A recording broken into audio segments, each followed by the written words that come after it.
Hey guys, it's the Bottom Line View here to do my NFC Championship game preview and prediction. This week, I decided to do two separate videos because there are only two games.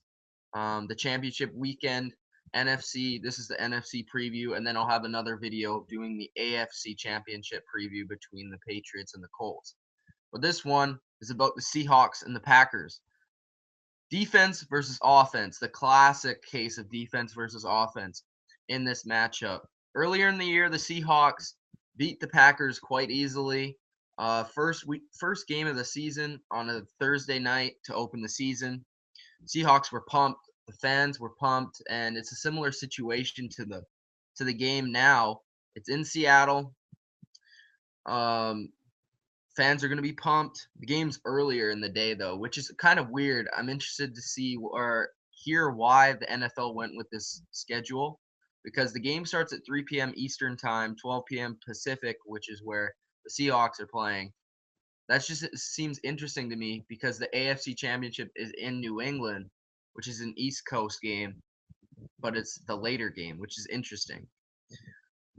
Just like last year, the Seahawks possess the best defense in the league. Everyone knows that. Even the players on the Seahawks will tell you that they have the best defense in the league. Packers, on the other hand, probably have the best offense in the league, in my opinion. They're able to pass the ball with Aaron Rodgers. They have a plethora of weapons. They have a good ground game, not great, but a good ground game with Eddie Lacy, and they have a solid offensive line. The biggest matchup in this game, of course, is Aaron Rodgers versus the Legion of Boom. Now let's dive into the matchups. The Seahawks offense versus the Packers defense. The Pack have an MVP caliber quarterback in Aaron Rodgers on one leg. So this defense is going to have to step up in this game. You know, the Packers defense has been playing better in recent weeks. During the season, they kind of were, they've been good at home. They've been sort of weak on the road when it comes to defense. And I think they'll be able to put a solid showing because in the Green Bay's advantage here, they do match up pretty well against the Seahawks offense. One thing that the Green Bay's really has an advantage in is in week 1, Green Bay had like one of the worst rushing defenses in the league. But now, over the last half of the season, the Packers rush D has vastly improved, which really helps against the Seahawks offense that loves to run the ball. And they didn't do half bad versus Dallas, which is probably the best rush offense in the league. The Dallas was able to run the ball with some consistency, but the Packers defense did enough to win that game. This is going to be the primary focus for the Packers, is just stopping that run game of the Seattle Seahawks. That's the number one thing going against the Seahawks offense. You have to slow down Marshawn Lynch. You have to slow down that read option game with Russell Wilson. And your defensive line and your linebackers, your front seven, they're going to have to play well to win this game. They moved Clay Matthews to middle linebacker, as probably many of you guys know. And since that point, their defense, their rush defense in particular, has been playing a lot better, which has kind of relieved the cornerbacks and the safeties on their defense, not really having to put so much pressure on them, and they're not trying to send so many people into the box to stop the run. They're doing a lot better job of stopping the run with just their front seven.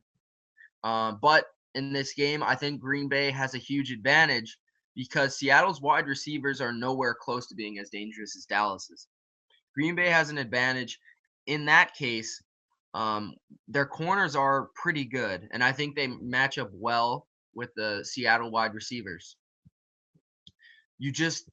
In the front seven's case for Green Bay, you just can't let Russell Wilson extend plays.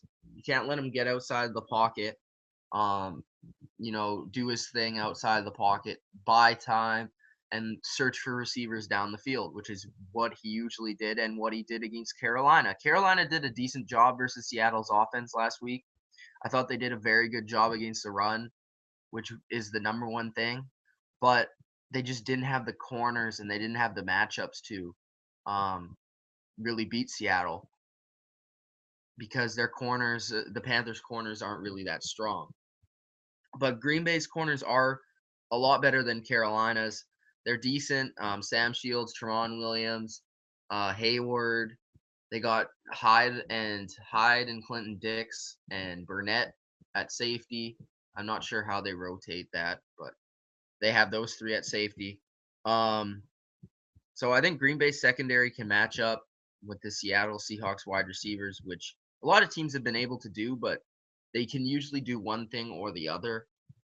But I think your primary focus has to be stop the run first off, contain Russell Wilson, don't let him get outside the pocket, make him become a pocket passer, and just be physical with the wide receivers. For Seattle, offensively, they will try and run the ball. They'll try their normal offense. I think that should do pretty well in this game. Um, just try and establish the run, keeping the ball away from Aaron Rodgers, Russell Wilson not making mistakes as he's good at. He's a good game manager in that sense. I'm not calling him a game manager. I think he's a better player than a game manager, as many say, but he is good in the sense of not turning the ball over. Establish the run, use play action, and get Wilson outside of the pocket. I think you'll see a lot of the same things that they used against Carolina. They'll try and run the ball. Once that run game is established, they'll use a lot of play actions to get Russell outside of the pocket, move him outside, hit receivers on the run down the field. And that's basically the Seattle Seahawks offense all year. Ever since Percy Harvin left, they've been finding a lot more creative ways to get their wide receivers open, and Russell's taken a lot more on his shoulders. Packers offense versus the Seahawks defense. In week 1, two things that happened that must be reversed for the Packers to win. Eddie Lacy got hurt in that game, which really hurt the Packers because they weren't able to run the ball effectively anymore. They were actually running the ball pretty effectively in that game, if I do remember correctly. And the other thing is that you have to actually attempt a pass on one side of the field, which was covered by Richard Sherman. I know they did have Jared Boykin on that side, basically as a decoy to take away Sherman from that side of the field. But even if you have Devontae Adams there or whoever, or Randall Cobb or Jordy Nelson, you have to attempt passes against one side of the field. You can't just play on one side of the field. Do you know how easy that is to defend? I think Green Bay will learn from their mistake and they'll go after both sides of the field. As Aaron Rodgers said in his press conference, I'm just going to pass to the man that is open. That's simply what you have to do. Yeah, just target him. Use the other side of the field. Like, it sounds ridiculous, but you just have to do it. The receiving threats for the Packers have been very good this season, as you know, Nelson and Cobb. But Devontae Adams has really come into his own this later part of the season, having some big games down the stretch. And I think he's going to be really key in this game. Because of course you have two very solid corners in Seattle, but no one really knows the third corner. And I know they play a lot of cover 3. They play a lot of zone coverage, a lot of press zone coverage where Sherman doesn't really man up on guys, is one of the reasons why I don't call him the best corner in the league. But what he'll do and what what their defense does is they play a press bail, where they'll press the guys at the line of scrimmage and then they'll bail out deep in coverage. So it's not really one-on-one per se, so it's not really a matchup. It's just more getting the ball to their receivers, and I think Devontae Adams is going to have the best chance to do that against this defense.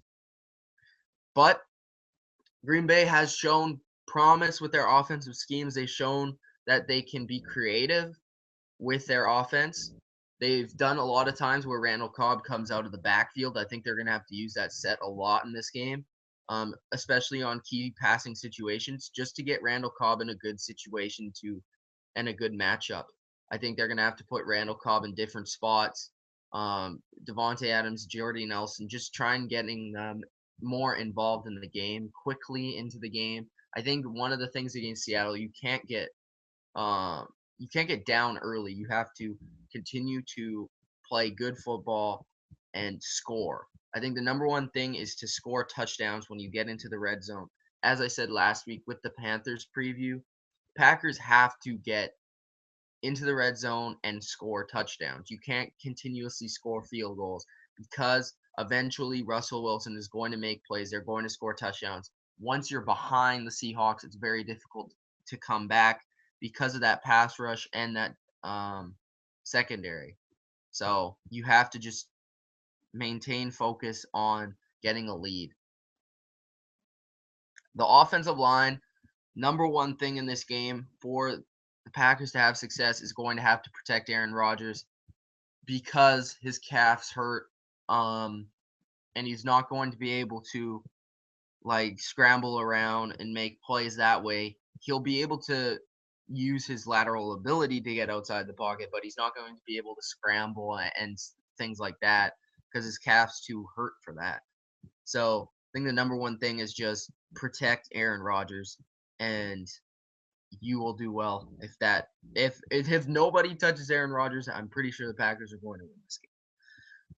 Just like against the Cowboys and the Patriots, the secondary targets of Green Bay are going to have to be big. So, like I mentioned earlier, Devontae Adams is going to have to play a key role because Nelson and Cobb are most likely going to see all the attention. Devontae Adams, Richard Rodgers, Andrew Corliss, Eddie Lacy, even in the passing game. So those guys are going to have a big game for the Packers to win. My prediction in this game, because I took Green Bay to reach the Super Bowl in August, I feel like I have to take them. So I'm going to go with the Packers, even though I think the Seahawks most likely will win this game. So I'm just going with the Packers because I picked them in August. And I'm going with Green Bay at a score of 24-21 in a great game coming down to the wire. I think Aaron Rodgers sets Mason Crosby up for a field goal attempt and they win the game. That would be an awesome game if that did happen. If the Seahawks do win, though, I could see it being. I think if the Seahawks win, I don't think it will be as close of a game. I think it would be more like a win by 10, win by 14 sort of game. So if the Packers do win, I think it will be close. I don't see them blowing out the Seahawks in any fashion. So I'm going with Green Bay just because I picked them in August, but it's going to be a very good game. I think they do have a good chance to win. And if they do all these things that I said in this preview, they have a very good chance. So, all right, guys, I'll catch you in the AFC Championship game preview. This has been the Seahawks versus the Packers NFC Championship game preview. Can't wait for Sunday. I'll be watching it. Hope you are too. Subscribe if you like this video. Leave a comment on who you think's going to win. All right, peace.